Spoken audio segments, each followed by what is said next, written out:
독재에서 좋은 그러한 그 말이 유창하게 이제 흘러나오는구나 이런 생각을 하게 됐습니다. 앞에 가서 보니까 1958년생이시고 경기고등학교 다니시고 유신 체제를 경험한 뒤 자유민주주의 가치, 올바른 정치를 연구하기에 정치학 공부를 시작해서 1995년 고려대학에서 정치학 박사학위를 취득하셨다 이렇게 이제 되어 있습니다. 그래서 90년부터 방송활동하고 이 책은 고성국 박사님의 정치평론가 40년의 결정체다. 우리 교회에서 이제 300권을 팔아드리기로 하고 해서 이제 거의 다 이제 판매가 이제 된 것 같은데 오늘 나오셔서 대한민국이 지금 겪고 있는 이 위기 이거 제대로 극복하지 못하면 그럼 저와 여러분 믿음 생활하기 어렵습니다. 지난 5년 동안 얼마나 고생한 줄 여러분 아시죠? 그래서 우리의 자유, 하나님이 인간에게 주신 가장 존귀한 것은 자유입니다. 이 자유를 잃어버리면 모든 걸 다 잃는 거예요. 그래서 하나님께서 이승만 대통령을 통해서 자유민주주의 시장경제 체제, 이 국가를 설립하게 하시고 여기까지 이르도록 도와주시고 천신만고 끝에 윤석열 정부가 태어나도록 하나님이 은혜를 베풀어 주셨습니다. 이걸 어떻게든지 우리가 지켜야 될 아주 중차대한 이런 그 시점에 우리가 와 있습니다. 이런 시점에 우리 고성국 박사님처럼 정말 나라를 위해서 자유를 지키기 위해서 애를 쓰신 이런 분들이 여러분 계신데 오늘 특별히 박사님을 모시고 첫째 시간에는 이 공산당 선언의 내용이 무언가, 그 다음에 둘째 시간에는 우리의 이 자유를 지키기 위해서 24년 또 27년 총선 대선에 자유를 지키기 원하는 우리 시민들이 어떠한 일들을 구체적으로 좀 해야 되는가, 여기에 대해 강의를 듣는 그런 귀한 시간 갖도록 하겠습니다. 고 박사님 나오실 때 큰 박수로 환영해 주시면 감사하겠습니다.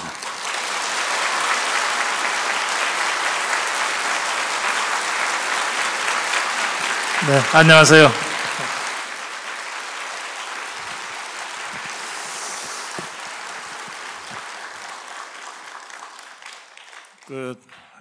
제가 오늘 드릴 말씀을 우리 정동수 목사님이 다 2분 만에 다 하셔가지고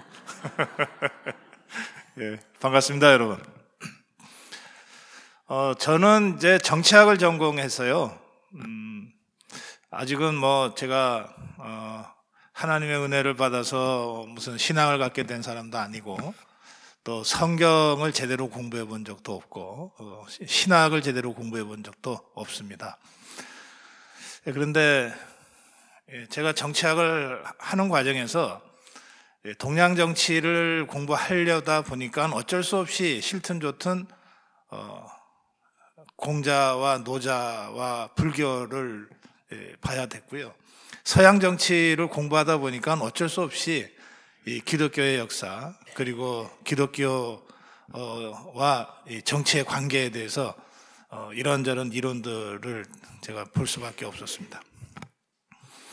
또 제가 80년대 대학 다니면서 가장 고민했던 문제, 여러분들도 다 같이 고민했던 문제예요. 우리 사회가 어디로 가야 되나. 이 문제 관련해서 80년대 휘몰아쳤던 이 막스 레닌주의라는 이론을 공부하고 그 막스 레닌주의 이론에 가장 치열하게 맞서서 싸웠던 우리 자유파의 이론가들 공부를 하게 되는데 그 과정에서 막스와 막스 레닌이 가장 치열한 그 이론 투쟁을 합니다. 제 전공이 칼 막스와 막스 베버를 비교하는 겁니다. 그러니까 150년 전에 나타난 이 어둠의, 이걸 학문이라 그래야 됩니까? 어둠의 이데올로기 공산주의의 창시자 칼 막스와 이 칼 막스의 위험을 가장 먼저 자각하고 이 칼 막스 이론을 깨뜨리기 위해서 평생을 보낸 사람이 막스 베버라는 사람입니다. 이 두 사람의 그 철학과 방법론을 비교하는 거가 제 박사 과정의 내내 저를 따라다녔던 연구 과제입니다. 이 막스 베버를 공부하다가 제가 프로테스탄티즘에 대해서 관심을 갖게 됐고 제 나름대로 깊이 들여다보게 됐습니다. 왜냐하면 칼 막스의 이 사적 유물론 체계를 전면적으로 비판한 지금까지 인류 역사에서 가장 중요한 저서 중에 하나가 막스 베버의 프로테스탄티즘의 윤리와 자본주의 정신이라는 책입니다. 이 책은 그렇게 두껍지 않아요. 저는 여러분들한테 꼭 한 번씩 일독하기를 권하는데요. 학문적으로 제가 길게 나갈 생각 없으니까 걱정하지 마시고요. 막스 베버의 주장을 한마디로 얘기하면 칼 막스의 이 사적 유물론과 결정론을 반론하는 것인데, 반증하는 것인데, 이 경제 하부 토대가 상부를 결정한다고 하는 칼 막스의 결정론을 프로테스탄티즘과 자본주의 시장의 형성 발전이라는 아메리카의 경험을 논거로 하면서 웃기는 소리 마. 인류 사회는 그렇게 간단한 거 아니야. 프로테스탄티즘이라는 종교가 시장, 자본주의 시장을 만들어낸 나라도 있어. 라고 경험적으로 입증한 거죠. 이제 150년이 지나서 지금 우리는 그 막스 베버의 다원주의가 칼 막스의 유물론적 결정론을 완전히 정복하고 이긴 세상을 살고 있습니다. 그래서 제가 가장 중요한 저서다 이렇게 말씀드리는데, 그 막스 베버를 공부하죠. 제가 연구자라기보다는 막스 베버를 공부하는 과정에서 제가 생각하게 된 기독교의 정신, 그리고 지금 우리가 직면하고 있는 종북주사파 세력과의 관계를 잠깐 좀 말씀드리는 것을 이제 첫 번째 45분 동안 제가 여러분께 말씀드리도록 하겠습니다.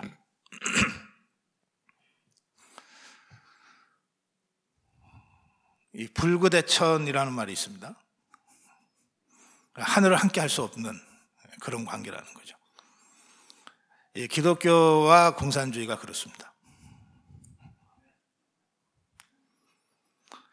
그러니까 무릇 하나님을 믿고 따르는 사람들이라면 언제 어떤 경우에도 공산주의와는 한 자리에 같이 할 수가 없습니다. 그것은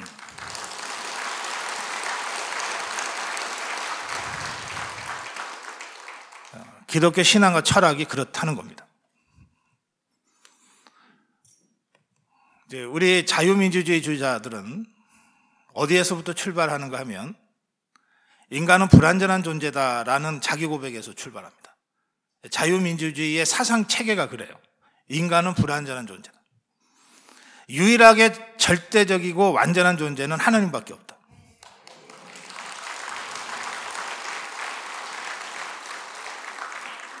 하나님 절대자인 하나님 앞에서 모든 인간은 불완전하다. 따라서 그 불완전한 존재들이 모여서 만든 그 사회는 그게 어떤 사회든 불완전한 사회일 수밖에 없다. 따라서 이 불완전한 사회는 끊임없이 개조되고 보완되고 고쳐져야 된다는 거예요. 끊임없이 보수되어야 된다는 거예요.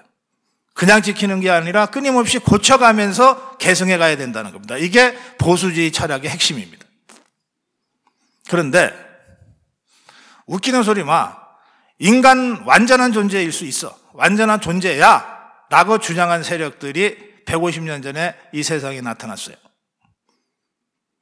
그래서 그들은 완전한 인간의 이 지혜로, 머리로 완전한 인간 사회를 만들 수 있고 그 유토피아를 미래의 어느 시점이 아니라 지금 현재 건설할 수 있다고 주장하기 시작했어요. 그리고 그 완전한 인간들의 완전체가 공산당이라고 주장하기 시작했어요.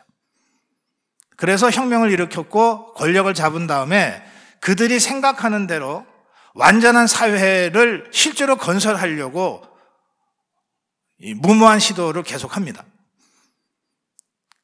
그래서 인간의 본성까지 바꿔놓으려고 합니다.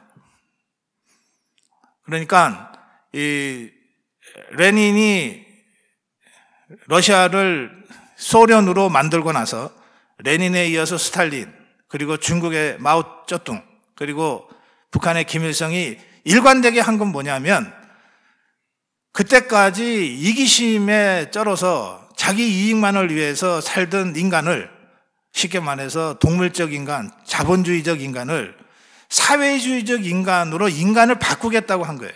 인간을 개조하겠다고 한 겁니다. 개조하는 방법이 굉장히 잔혹했어요. 재산을 몰수하고 집단 농장으로 만들고 뭐 공장을 소비에트로 만들고, 그리고 그 시스템에 적용하지 않으면 죽여버리고 가둬버리고 하는 방식으로 인간 개조를 한 겁니다.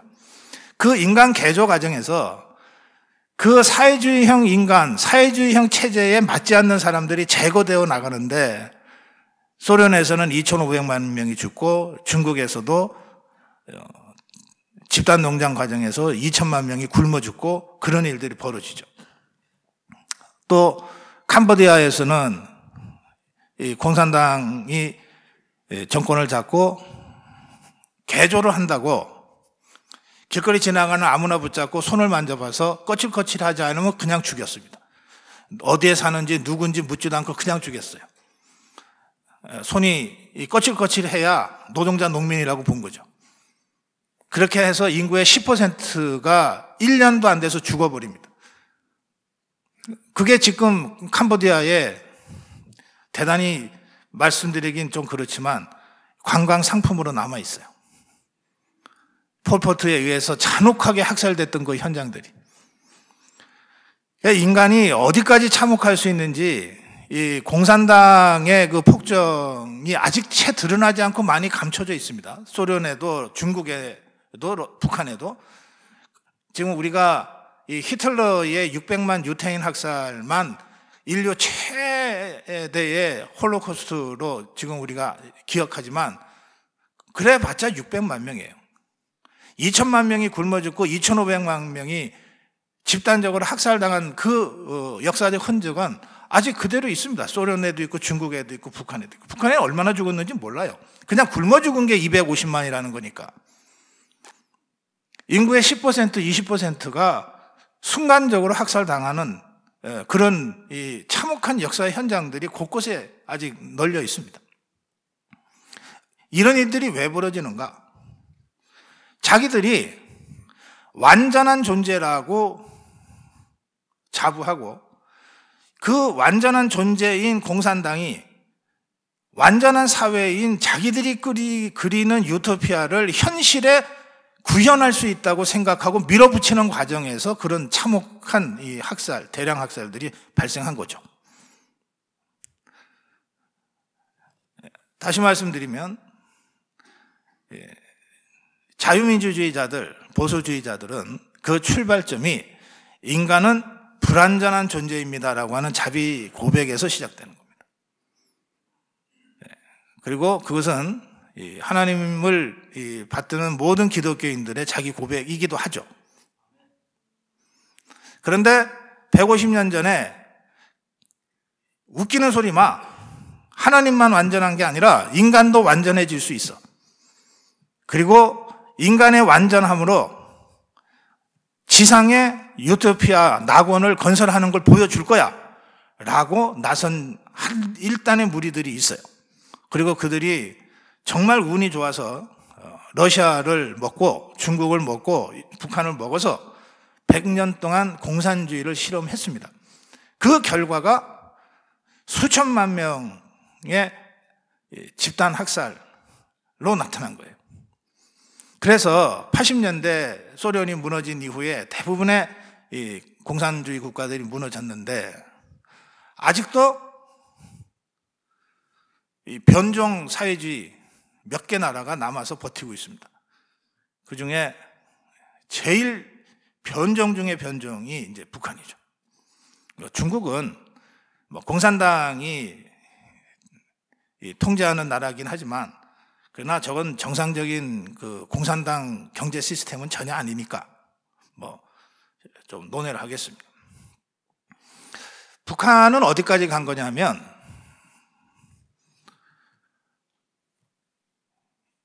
이 스탈린이나 레닌이나 마오쩌둥까지는 완전한 존재라고 하는 것을 공산당으로만 규정을 했어요. 공산당은 무오류다 그랬어요. 사람이 아니라 조직으로 설명을 했던 거예요. 그런데 북한은 어디까지 갔냐면 공산당이 아니라 김일성이가 무오류의 존재다라고까지 나가버립니다. 그러니까 무오류의 존재인 김일성이의 피를 받아야만 무오류의 존재가 되는 거예요. 그래서 북한에서는 지금껏 3명의 무오류 인간이 존재했던 거죠. 김일성이, 그 피를 받은 김정일이, 그 피를 받은 김정은이. 이거는 공산당 일당 독재를 해왔던 소련, 러시아도 또 다른 차원의 변종입니다. 우리가 상대하고 있는 적이 바로 그런 적이에요.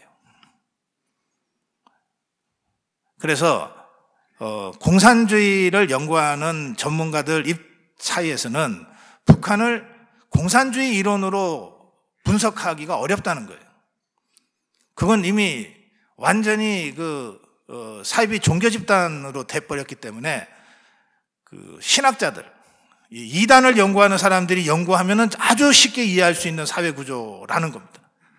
이게 공산주의 이론 가지고 갖다 대고 분석을 하려고 그러면 잘 안 되는 대목들이 너무 많다는 거예요. 당 우선이 아니고 김일성 우선이다. 이걸 어떻게 설명하냐고. 아무리 스탈린이 모택동이 독재를 해도 그래도 독재를 앞에 내세울 때, 정당화할 때는 당을 내세웠거든. 중국 공산당, 소련 공산당을 내세웠단 말이에요. 근데 이것들은 아예 당을 뒤로 내팽개 치고 김일성을 내세우고 김정일을 내세우고 30몇 살, 20몇 살짜리 김정은이를 내세우잖아요.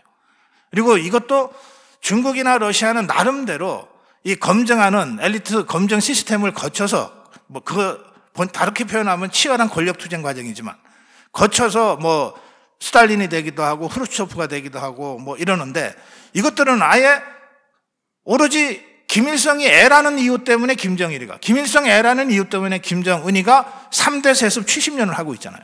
이거는 어떤 사회주의 국가에서도 있었던 적이 없어요. 어떤 독재 체제도 이런 식으로 3대 세습을 했던 나라는 없습니다. 그러니까 이 북한이라는 변종 집단을 분석하는데 기존의 막스 레닌주의 분석 가지고서는 안 먹혀 들어가는 거예요. 그러니까 북한은 유일한 지구상에 지금껏 존재하지 않았던 유일한 이 변종 집단이다, 이렇게 봐야 됩니다. 그리고 우리가 그들을 상대하게 되는 거예요. 제가 이 공산당 선언이라는 책을 지난달에 쓰게 된 이유는 간단합니다. 저는 지난 5년간 여러분들과 똑같이 문재인 종북 주사파 세력과 투쟁하느라고 광화문도 나가고 제가 할 수 있는 걸 다 했습니다. 그리고 작년 1년 전에 마침내 우리가 이겼다. 이긴 거 맞죠? 이겼어요. 이겼는데 그래 놓고 차분히 이제 복귀를 해봤습니다. 바둑 두고 난 다음에 복귀하는 거 있죠. 쭉 복귀를 해보니까 저는 지난 5년간 문재인을 상대로 싸웠다고 생각을 했는데, 그리고 재작년 대선 때는 이재명을 상대로 싸웠다고 생각했는데, 그래서 문재인과 싸우고 이겼다, 이재명과 싸우고 이겼다고 생각을 했는데, 복귀를 쭉 하다 보니까 내가 싸운 상대가 문재인이가 아니고 이재명이 아니더라고요. 내가 싸웠던 상대가 김정은이었다는 거예요. 여러분들이 지난 5년간 문재인 좌파 폭정에 맞서 싸웠을 때 여러분들도 문재인을 상대로 싸웠지만 또 이재명을 상대로 싸웠지만 실제로 여러분들도 그 꼭두각시 허수아비들과 싸웠던 것이 아니라 실제로는 그 뒤에 온갖 공작과 지침을 가지고 이 남한의 종북 주사파들을 뒤에서 조종하고 움직였던 김정일, 김정은 세력과 싸웠던 겁니다. 그 김정은 세력과 싸워서 우리가 이긴 거예요. 그런데 우리가 누가 싸웠는지, 누구하고 싸웠는지도 모르고 그동안 싸웠던 거죠. 그래서 만약에 문재인이 이재명이와 싸웠다면 그럼 이것들을 1차 우리가 이겼고 감옥 보내면 끝나잖아요, 게임이. 여러분들 누구나 다 말씀하시잖아요. 우리가 윤석열을 왜 뽑았냐? 문재인이 이재명이 화끈하게 차법 처리할 것 같은 사람이라서 뽑았다. 다들 그렇게 답변하시잖아요. 그러면 이거 둘이만 감옥 보내면 우리 싸움 완전히 끝나는 거네. 그러면 이제 싸움 그만두고 집에 가도 돼요? 이게 아니라는 거예요. 지난 70년 동안 우리가 싸웠던 세력도 김일성이 김정일이 김정은이고, 지난 5년간 박근혜 대통령 탄핵 후에 우리가 나라가 무너질 것 같아서 광화문에 나가서 싸움을 했을 때 진짜 우리의 싸움 상대는 김정은이었다는 겁니다. 그 김정은 집단이었다는 겁니다. 선거를 통해서 우리가 이재명을 꺾었지만 그거는 김정은 집단이 내세운 허수아비 하나를 꺾은 것에 불과하다. 그렇다면 이 싸움 끝난 거냐? 우리 자유파 국민들이 늘 질문하시는, 이재명이 언제 감옥 가나요? 문재인이 언제 감옥 보내나요? 그 둘이만 감옥 보내면 그럼 싸움 다 끝났다고 생각하고 이제 집에 들어가도 되냐? 아니라는 겁니다. 우리가 상대하는 세력은 김정은 집단이고 종북 주사파 세력이기 때문에 작년 1년 전의 대선은 그냥 여러 전투 중에 하나에 불과했다. 물론 무지무지 중요한 전투였지만 그래도 전투지, 그게 전쟁 전체는 아니었다. 그리고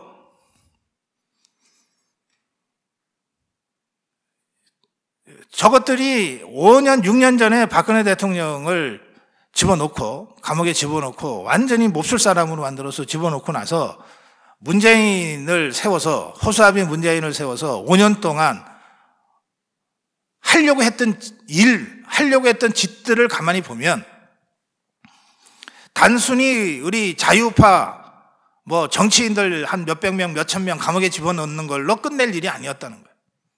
저것들은 70년 전에 하지 못했던 일, 김일성이가 하지 못했던 일, 김정일이가 하지 못했던 일, 남한을 완전히 무너뜨리고 적화시켜서 한반도 전체를 조선민주주의 인민공화국의 깃발 아래 두겠다고 하는, 지 할애비가 하지 못했고 지 애비가 하지 못했던 일을 지금 하겠다고 김정은이가 하고 있는 거예요. 그러니까 이거는 70년간 이어져 온 이념 전쟁의 마지막 스테이지지, 이게 문재인이 이재명 같은 허접한 따위와 싸운 전쟁이 아니었다는 겁니다. 따라서 매우 중요한 전투였음에는 분명하지만 작년에 대선 한번 이겼다고 우리 문제가 다 해결된 것도 아니고 싸움이 끝난 것도 아니다. 전쟁은 계속돼야 되고 더 어려운 전쟁이 우리 앞에 기다리고 있다. 마지막 고지를 완전히 정복하기 전까지는 쉴 수 없다.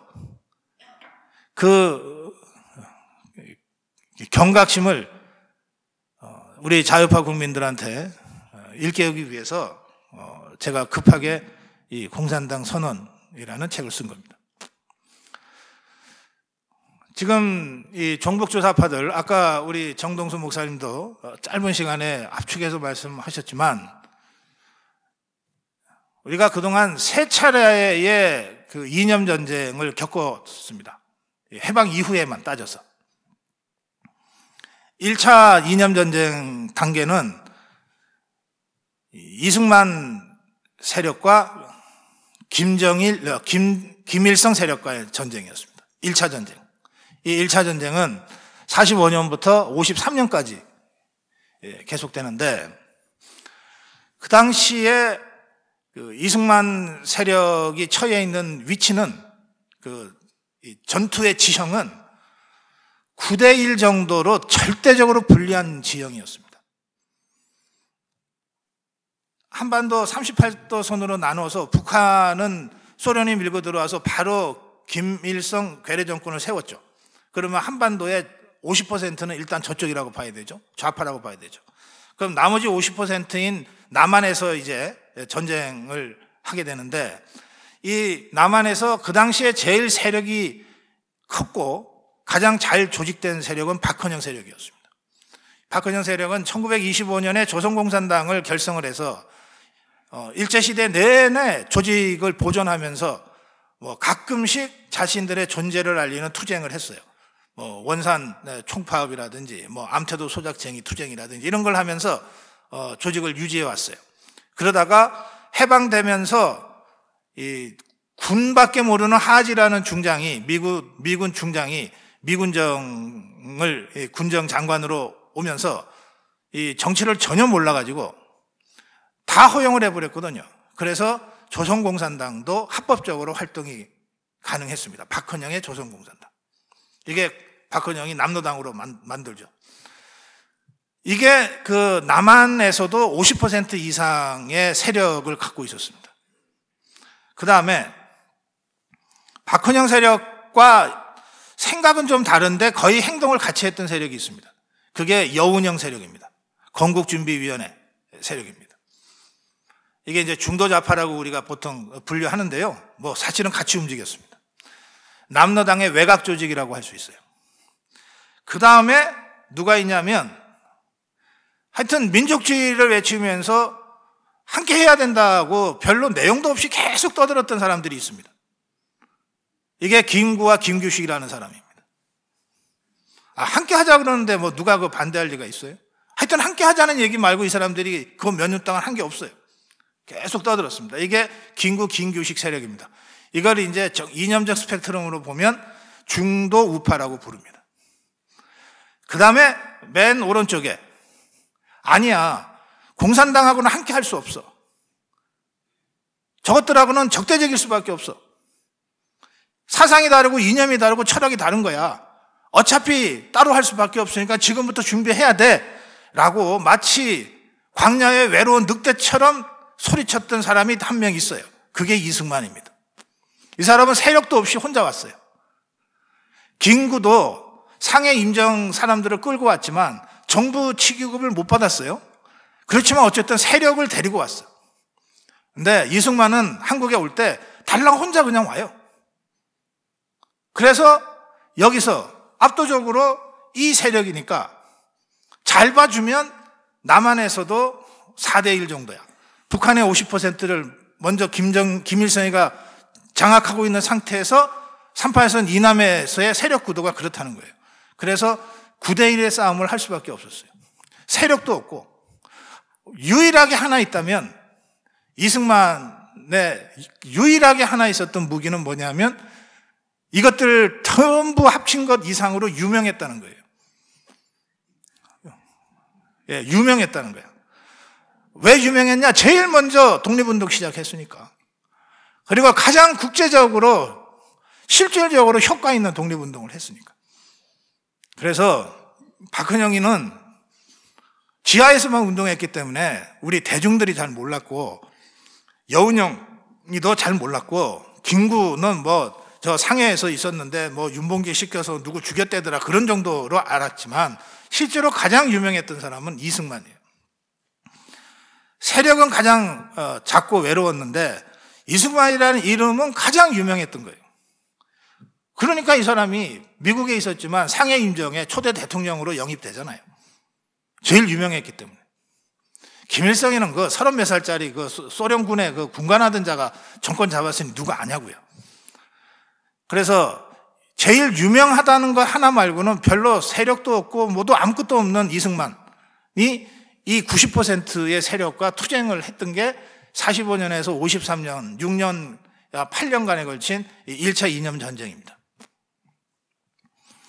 이 1차 이념 전쟁에서 가장 중요한 이 시점은 1946년인데요. 1946년 굉장히 혼란스러운 상황입니다.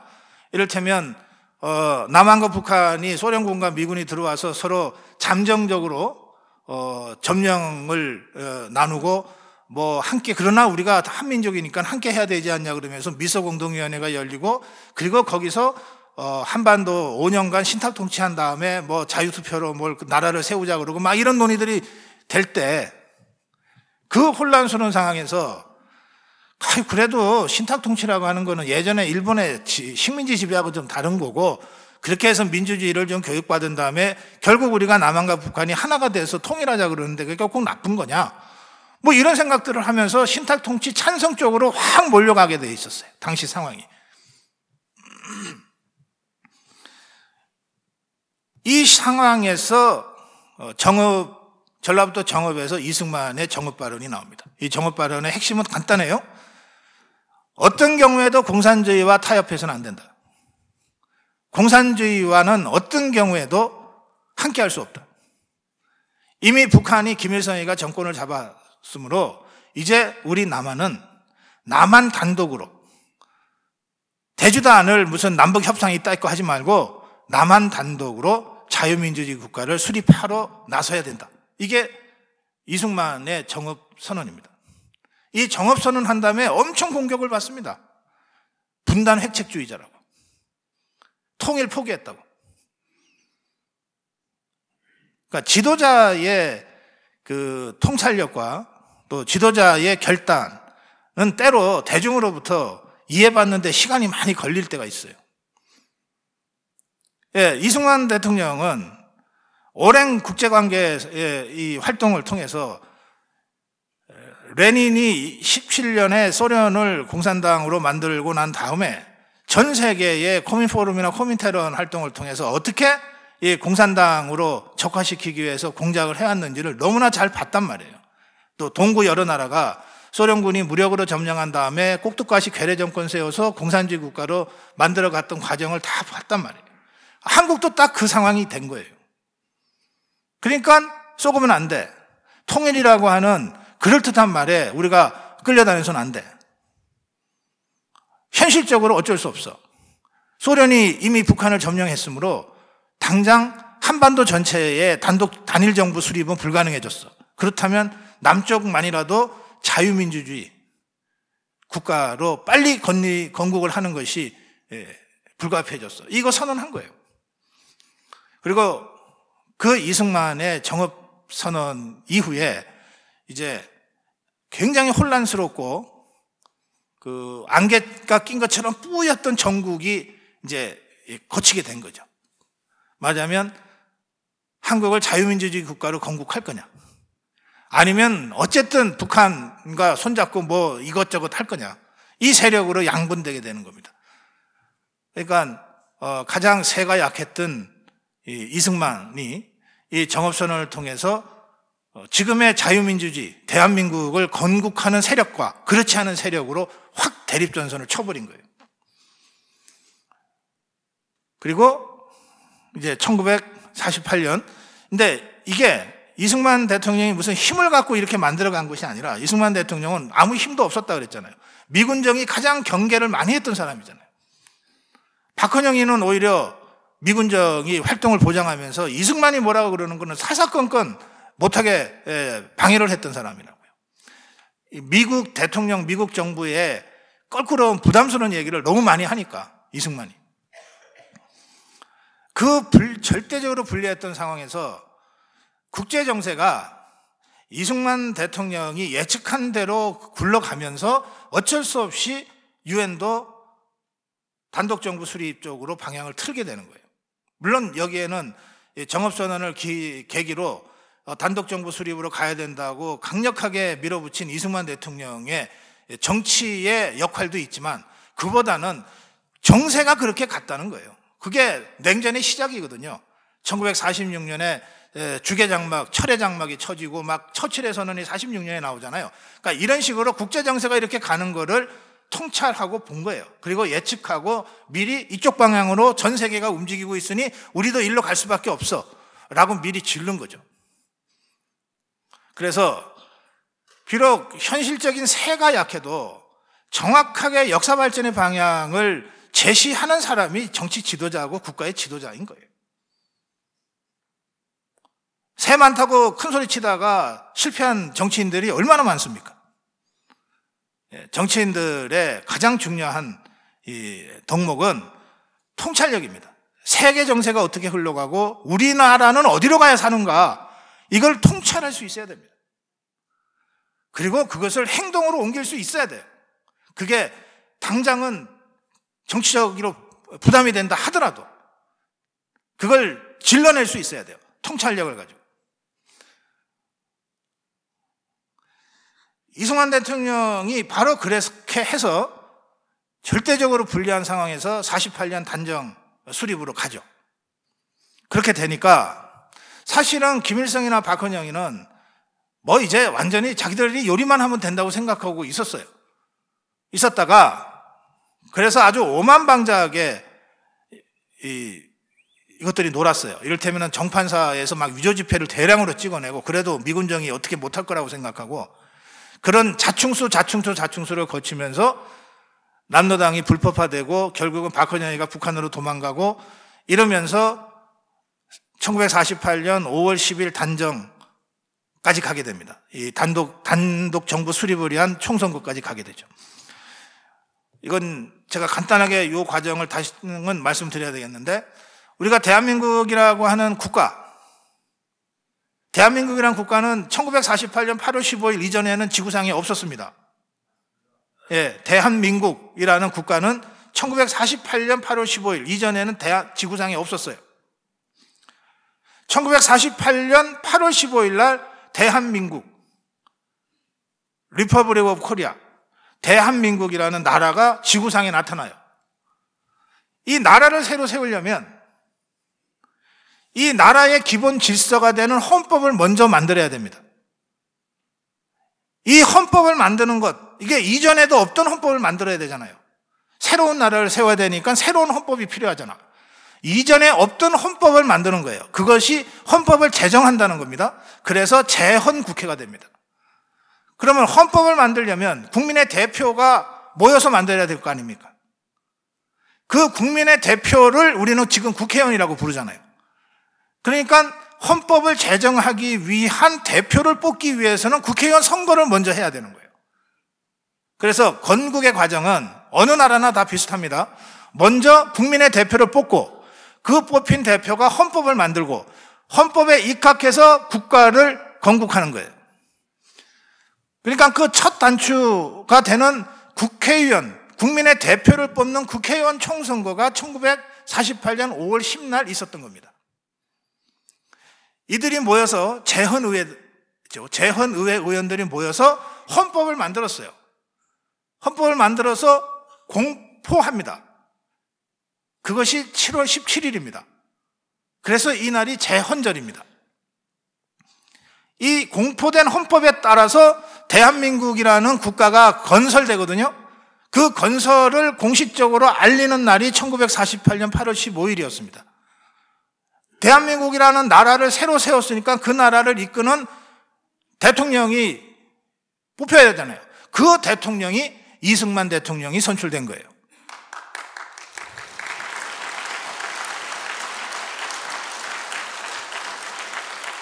그러니까 소련과 김일성, 다음에 남로당, 그리고 김구 세력까지 이렇게 가면 남한의 단독 국가 수립으로 갈 수밖에 없으니까 이걸 막으려면 어디부터 막아야 되냐? 8월 15일 날 이승만을 죽이는 것도 방법이지만 그보다는 7월 17일 헌법 공표를 못하게 하는 거가 더 효과적이잖아. 또는 그거보다는 아예 5월 10일 총선거를 못하게 만들면 국민 대표도 못 뽑으니까 헌법도 못 만드니까 국가 건립도 안 될 거야. 그래서 1948년 5월 10일 이 총선거를 무장 봉기를 통해서 선거를 못하게 만들려고 총력전을 핍니다. 50단선 반대 투쟁이 그거예요. 투표를 못하게 하기 위해서 무장 반란을 일으켜요. 제일 먼저 그 무장 반란 1948년 5월 10일 재헌의원을 뽑기 위한 이 총선거를 물리적으로 방해하기 위해서 제일 먼저 일으킨 무장 반란이 1948년 4월 3일 제주 4.3 사건입니다. 그러니까 제주 4.3 사건은 누가 일으킨 겁니까? 남로당이 일으켰고 김일성이 지시로 일어난 겁니다. 그래서 실제로 제주 4.3 사건이 이후에 마지막 그 좌익 게릴라가 잡혀서 투항하는 거가 1957년인가 8년이거든요.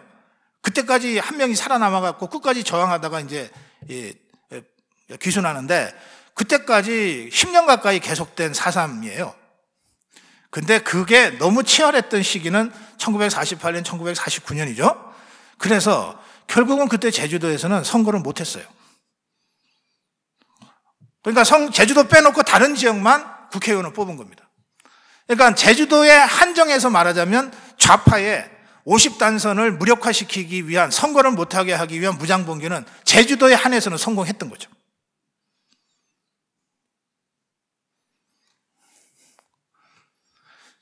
이 4.3이 터지자 이게 제주도에 있는 사람 군인들만으로, 당시에는 미군정 하에 국군 경비대입니다. 아직 대한민국이 건국되기 전이니까 국군이 아니에요. 미군정 하에 경찰과 국군 경비대예요. 제주도에 있는 이 미군정 부대만으로는 진압이 안 되니까 어쩔 수 없이 육지에 있는 군을, 미군정 지휘하에 있는 군경을 파견해서라도 질서를 바로잡을 수밖에 없었어요.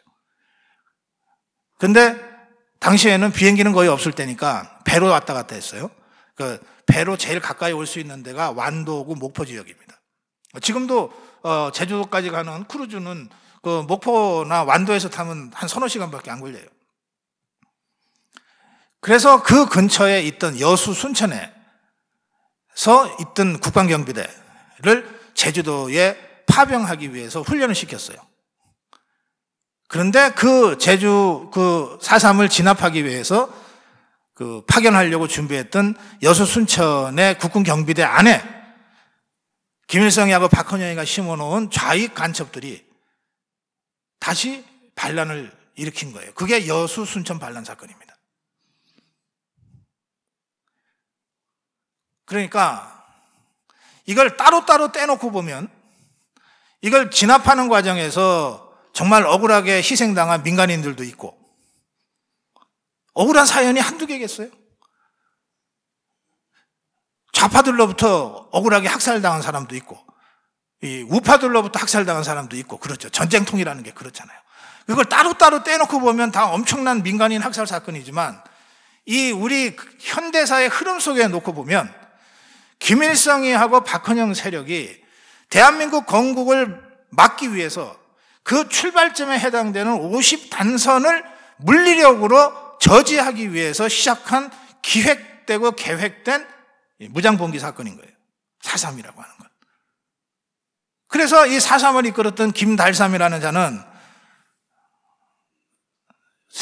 전세가 불리해지자 북한으로 도망가서 영웅치고를 받습니다. 김일성으로부터.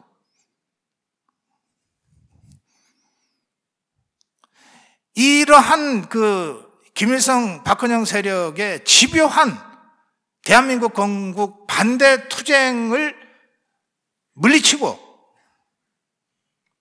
1948년 8월 15일 이승만 세력이 대한민국을 건국한 겁니다.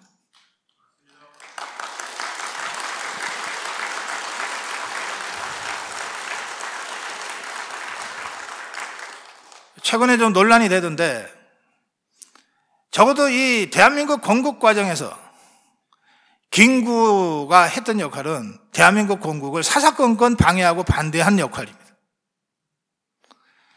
일제시대 때 독립운동을 할 때 상해임정을 이끌고 그 어려운 상황에서 끝까지 변절하지 않고 윤봉길 의사 시켜서 실학가와 대장 죽이고 했을 때의 그 김구 선생의 독립운동가로서의 성과, 독립운동가로서의 공에 대해서 폄하할 생각 하나도 없어요.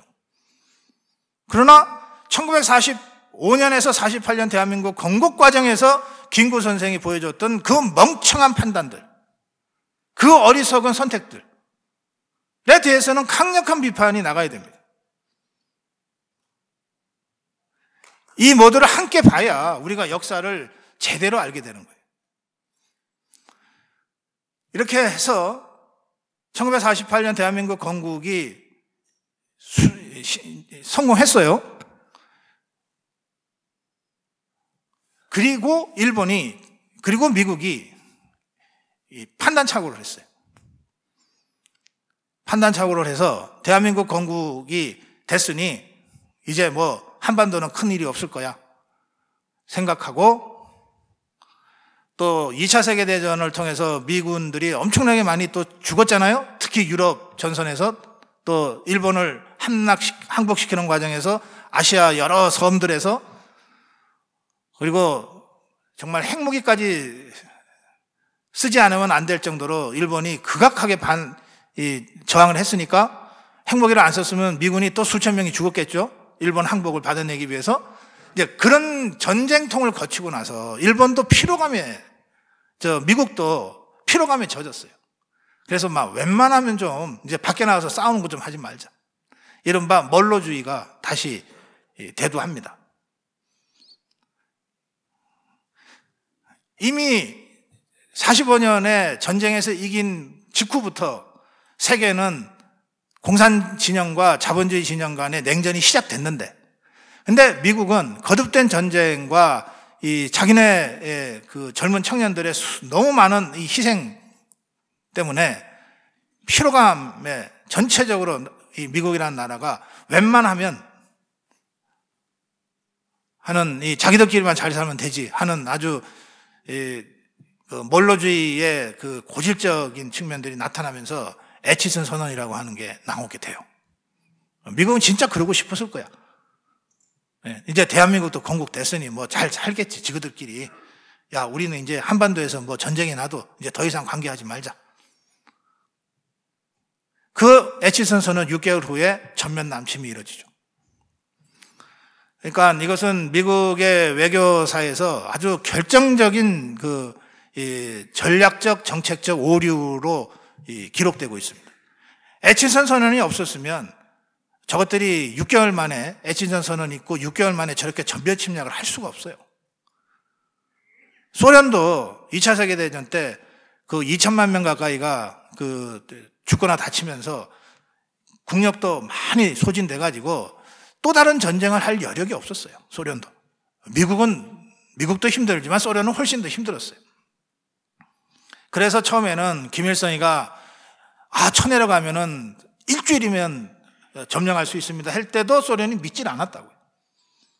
자기들도 그렇게 다시 이 2차 세계대전과 같은 규모의 전쟁을 다시 자기들이 치러야 된다는 데 대해서 스탈린조차도 그렇게 내키하지 않았어요. 김일성이 박헌영이가 끊임없이 스탈린을 설득하고 마침내 소련이 좋아. 그래, 니네가 정 그렇게 큰 소리 치니까 야, 그럼 중국한테 가서 물어봐. 모택동이가 도와줄 거냐고 물어봐. 확인해서 와. 해서 모택동이가 오케이 해서 이게 6.25 남침 전쟁이 시작됩니다. 그러니까 당시에 미국이 얼마나 멍청한 정책적 결정을 했는지, 그것 때문에 6.25 전쟁, 사실은 피해갈 수 있었던 6.25 전쟁을 우리가 이제 치르게 되는데, 그 6.25 전쟁 과정에 미군이 180여만 명이 연인은 투입되고 3만 6천 명이 전사하죠. 잘못된 정책의 대가를 미국이 톡톡히 치르게 됩니다.